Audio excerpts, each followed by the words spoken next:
आज हम लोग छोटा सा टॉपिक है जिस पे हम लोग बात करेंगे और टॉपिक का नाम है न्यूक्लिक एसिड।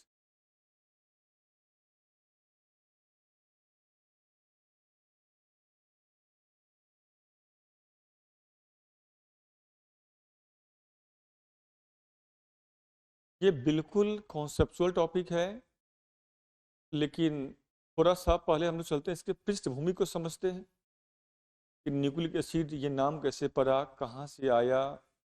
थोड़ा सा इसके स्टोरी को समझ लेते हैं, फिर हम लोग आएंगे पढ़ेंगे न्यूक्लिक एसिड के टाइप क्या होते हैं और इसके तमाम यूजेज वगैरह क्या हैं, क्या क्या एग्जाम में क्वेश्चन हमारे आने वाले। सबसे पहले आप लोगों ने अगर थोड़ा सा किताब को प्रॉपर पढ़ा होगा तो ध्यान होगा आप लोगों को, जो घाव होता है ना तो बोलते हैं पस। तो पस सेल के WBC से, पस जो सेल है पस सेल के WBC से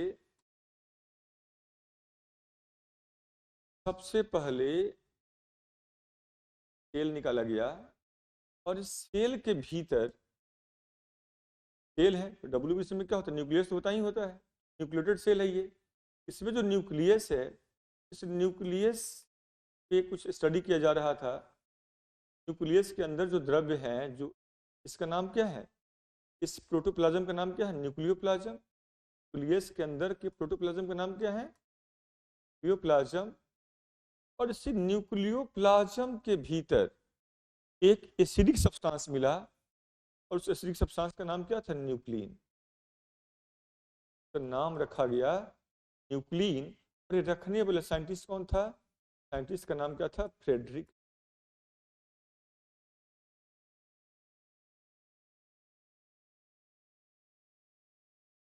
क्योंकि ये अपना रिसर्च कर रहा था मिशन, उस रिसर्च के दौरान इससे इसने क्या हुआ, ये जो एसिडिक सब्सटेंस मिला उस एसिडिक सब्सटेंस का नाम रख दिया इसने। क्या रख दिया उसके जगह पर, न्यूक्लिन कहा इसने, कहा कि ये न्यूक्लिन है वास्तव में।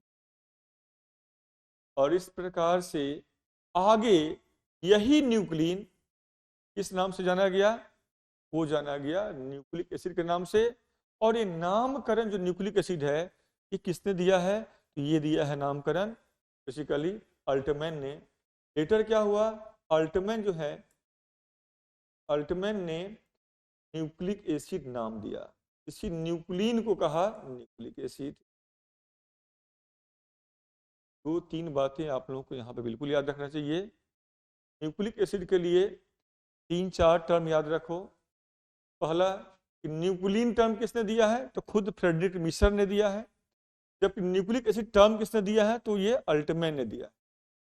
न्यूक्लियोप्लाज्म क्या है, तो न्यूक्लियस के अंदर का प्रोटोप्लाज्म है। और न्यूक्लियस क्या है, तो ये कंट्रोलिंग हेड ऑफ सेल्स होता है। ये क्या है, कंट्रोलिंग हेड ऑफ सेल्स। और सवाल है कि कंट्रोलिंग हेड ऑफ सेल कहते किसको है, क्यों कहते हैं, इसलिए कहते हैं कंट्रोलिंग हेड क्योंकि इस न्यूक्लियस के अंदर जीन है, इसी न्यूक्लियस के अंदर DNA है और इसी न्यूक्लियस के अंदर क्या है, क्रोमोजोम है। इसी के अंदर क्या क्या है, इसी के अंदर तीनों है, तीनों का आपस में संबंध भी है। मतलब इंटायर जो जेनेटिक मटेरियल है वो जेनेटिक मटेरियल कहाँ पे है, इस न्यूक्लियस के अंदर में है। किस फॉर्म में जेनेटिक मटेरियल है, ये जेनेटिक मटेरियल किस फॉर्म में है, यहाँ पे याद रखना, ये जीन के फॉर्म में है, ये DNA के फॉर्म में है और ये क्रोमोजोम के फॉर्म में है ये।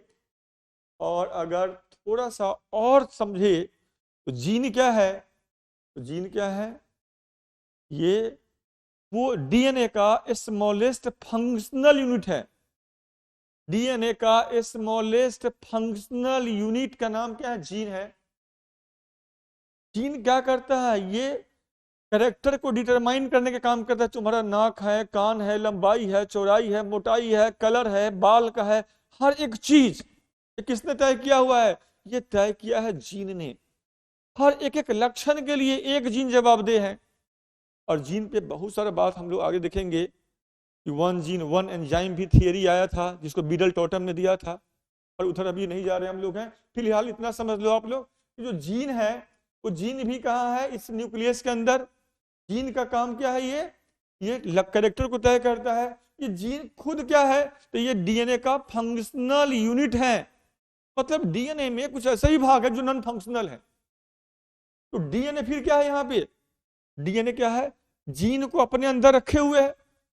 All gene are found inside DNA. तो डीएनए के अंदर सारा जीन है। तो डीएनए कर क्या रहा है, DNA is storage house of genetic character, because gene are the determiner of character. Gene character को तय कर रहा है। जीन खुद कहां पे है, डीएनए में। तो डीएनए क्या कर रहा है, स्टोरेज हाउस हो गया कैरेक्टर का, मतलब जेनेटिक सब्सटेंस का या कैरेक्टर का। बात समझ में आ रहा है, पहले इतना याद रखो। और तीसरा क्या है, क्रोमोसोम। क्रोमोसोम को क्या बोलते हैं, vehicle of transmission of character. एक जनरेशन से कैरेक्टर को दूसरे जनरेशन में ले जाने का काम कौन करेगा, क्रोमोसोम। अब सवाल एक और दिमाग में बैठ रहा होगा, सर बात तो न्यूक्लिक एसिड का कर रहे हैं, कुछ तो कॉन्टेक्स्ट है। इसलिए मैंने कहा कि थोड़ा सा इसके स्टोरी में जाकर समझेंगे, फिर समझ में आएगी कॉन्टेक्स्ट क्या है। जिस जेनेटिक मटेरियल के कारण न्यूक्लियस को हम लोग बोल रहे हैं कंट्रोलिंग हेड, उसके मूल में क्या है, उसके मूल में जीन है, उसके मूल में डीएनए, उसके मूल में क्रोमोसोम है। अब सवाल होगा ना कि ये तीनों वास्तव में है क्या, किसका बना हुआ है। तो क्रोमोसोम खुद बना हुआ है डीएनए और हिस्टोन प्रोटीन का। डीएनए या जीन ये दोनों बना हुआ है न्यूक्लियोटाइड का। और वास्तव में जो डीएनए है ये खुद क्या है, ये खुद है न्यूक्लिक एसिड। डीएनए खुद क्या है, न्यूक्लिक एसिड है। और इसलिए मैं कहा हूं कि कॉन्टेक्स्ट को समझना पड़ेगा, क्योंकि इस डीएनए पे काम कर रहा था, जानना चाह रहा था, अपने शोध को एक अंजाम तक पहुंचाना चाह रहा था, कौन, फिशर। और इसी क्रम में इसने पस सेल के अपने ठीक है, इसने पस सेल के WBC पे काम करना शुरू किया। और उसे उसके न्यूक्लियोप्लाज्म पे जब वो काम कर रहा था, उस न्यूक्लियोप्लाज्म के भीतर में एक एसिडिक सब्सटेंस मिला जिसका नाम रखा न्यूक्लिन। और इसके बाद क्या हुआ, अल्टमैन जब आए उसने इसी न्यूक्लिन को कहा क्या है ये न्यूक्लिक एसिड है। आई होप इतना समझ गए। अब हम लोग चलते हैं, यही वो न्यूक्लिक एसिड है। अब आगे हम लोग बात करेंगे न्यूक्लिक एसिड कितने प्रकार का होता है। तो आप सबको नहीं पता है तो चलो समझते हैं पहले इसके। देखो न्यूक्लिक जो एसिड है ये 2 टाइप का होता है। अगर इसकी बात करें तो टाइप का है ये। एक क्या है यहाँ पे डीएनए, दूसरा क्या है यहाँ पे आरएनए। डीएनए का पूरा नाम क्या होता है, deoxy ribo acid. Oxy ribo, और दोनों है तो न्यूक्लिक एसिड ही, याद रखो। आरएनए क्या है, ये राइबो न्यूक्लिक राइबो।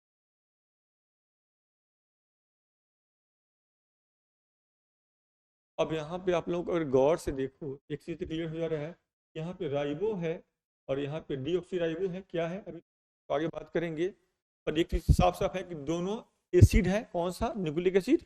मतलब और दोनों का नेचर भी क्या हो जाएगा, तो दोनों एसिडिक नेचर का होगा। अगला सवाल यहाँ पे आप लोगों के मन में ये जरूर खटपटा रहा होगा, सर डीएनए और आरएनए का बना हुआ होता है। डीएनए पहले याद रखो कि डीएनए तो डबल रिंग स्ट्रक्चर है, और आरएनए क्या है, ये सिंगल रिंग या सिंगल स्ट्रैंड स्ट्रक्चर है। आरएनए का स्ट्रक्चर ये वाला है और डीएनए का कौन वाला, ये वाला। तो मन में एक सवाल है ना कि दोनों किसका बना हुआ है। याद रखो इस बात को, both are made up of, दोनों किसका बना है, दोनों बना हुआ है न्यूक्लियोटाइड का। अब क्लियर हुआ। तो दोनों को बनाने वाला, हर को बनाने वाला ईंट कौन है यहाँ पे, डीएनए और आरएनए को बनाने वाला ईंट कौन है, न्यूक्लियोटाइड है। और जब कई सारे न्यूक्लियोटाइड एक दूसरे से जुड़ता चला जाएगा, और जब वो जुड़ करके एक इस तरह के सिंगल स्ट्रैंड को बनाएगा, तब वो क्या कहलाएगा, आरएनए। और वो अगर डबल स्ट्रैंड को बनाया तब वो क्या कहलाएगा, डीएनए। तो बेसिक जो यूनिट है वो क्या है, वो है न्यूक्लियोटाइड। तो दिमाग में होगा न्यूक्लियोटाइड होता क्या है और न्यूक्लियोटाइड खुद किसका बना हुआ है, फिर उसको भी देखते हैं। जो न्यूक्लियोटाइड यहाँ पे है ये बेसिकली बना हुआ किसका होता है, एक बेस प्लस एक शुगर प्लस एक फॉस्फेट से, एक न्यूक्लियोटाइड एक बेस एक शुगर और एक फॉस्फेट से मिलकर के बना हुआ होता है। अब ये जो बेस है, चूंकि इस बेस में नाइट्रोजन लगा हुआ होता है, इसीलिए हम लोग इसे क्या बोलते हैं, नाइट्रोजनस बेस। ये जो शुगर है, मतलब इसको क्या बोलते हैं हम लोग, एन बेस बोलते हैं, नाइट्रोजनस बेस कहते हैं इसको। ये जो शुगर है, यहां पे शुगर होगा उसमें 5 कार्बन होता है, इसलिए उसे बोलते हैं पेंटोज शुगर, या इसी का एक और नाम है राइबोज शुगर। और यहां पे जो फॉस्फेट है ये H3PO4 माइनस फॉस्फोरिक अम्ल के फॉर्म में होता है। अब एक बात याद रखना, एक बेस एक शुगर एक फॉस्फेट जब मिल जाएगा तो क्या बनेगा, एक न्यूक्लियोटाइड। और जब ऐसे कई सारे न्यूक्लियोटाइड जब आपस में जुड़ेगा तो क्या बनेगा, या तो आरएनए या तो डीएनए बनेगा। अब है कि ये जो बेस और शुगर को क्या हम लोग एक साथ कुछ कहते हैं, यस, इसको क्या कहेंगे, एक साथ न्यूक्लियोसाइड कहेंगे। तो हम लोग क्या कहते हैं, न्यूक्लियोसाइड। और जब ये न्यूक्लियोसाइड जुड़ जाता है फॉस्फेट से, या जो फॉस्फेट ग्रुप है फॉस्फोरिक अम्ल ग्रुप में, तो ये अगर फॉस्फेट से जुड़ जाता है उसे हम लोग क्या कहते हैं, उसे कहते हैं न्यूक्लियोटाइड। आप ऐसे भी कह सकते हो कि nucleoside plus phosphate is equal to nucleotide, और आप ऐसे भी कर सकते हो कि base plus sugar plus phosphate is equal to nucleotide, या आपके जैसा मन में उसे कह लो। या आप ये भी कह सकते हो, ठीक है, nucleotide minus phosphate is equal to nucleoside, या ये भी कह लो nucleoside plus phosphate is equal to nucleotide, या आप ये भी कह लो base plus sugar plus phosphate is equal to nucleotide. तो वो कहने का अपना अपना तरीका है, आप जो भी कह लो। अब रही बात जहां तक बेस का, तो बेस यहाँ पे 2 प्रकार का है, वो भी उसके रिंग जो स्ट्रक्चर है उसके आधार पर। तो एक पे एक क्या है, डबल रिंग स्ट्रक्चर है, उसे हम लोग क्या बोलते हैं, प्यूरिन। प्यूरिन क्या है, ये डबल रिंग स्ट्रक्चर है, तो याद रखोगे इसको, यहाँ पे डबल रिंग स्ट्रक्चर है। और दूसरा क्या है, पायरीमिडीन। और पायरीमिडीन क्या है, ये है single ring structure.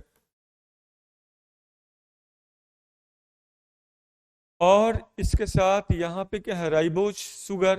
Ribose sugar की जब हम बात करें तो राइबोज शुगर का जो स्ट्रक्चर क्या होगा, तो वो 5 कार्बन का शुगर होता है। तो यहाँ पे इसका ऑक्सीजन एटम हो गया, यहाँ पे कार्बन 1 है, ये हो गया, यहाँ पे कार्बन 2 हो गया, ये कार्बन 3 है। इसके बाद अगर हम देखें यहाँ पे, तो ये हो जाएगा कार्बन 4, और इससे जुड़ा हुआ क्या होगा, कार्बन 5, और यहाँ पे ऑक्सीजन एटम हो गया, तो ये हो गया पेंटोज शुगर का स्ट्रक्चर। और इसी शुगर के अगर कार्बन नंबर 2 पर एक तरफ H दूसरी तरफ OH होता है, तो ये है राइबोज का स्ट्रक्चर। और इस राइबोज से अगर ये ऑक्सीजन एक तरफ का अगर इसको हम हटा देते हैं तो ये क्या कहलाएगा, डीऑक्सीराइबोज।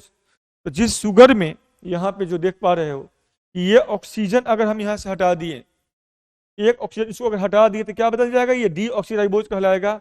और जब तक है तब तक ये राइबोज है। तो अभी जो पेंटोज शुगर जो दिख रहा है ये राइबोज का स्ट्रक्चर है। और राइबोज किसका शुगर है, राइबोज तो आरएनए का शुगर है।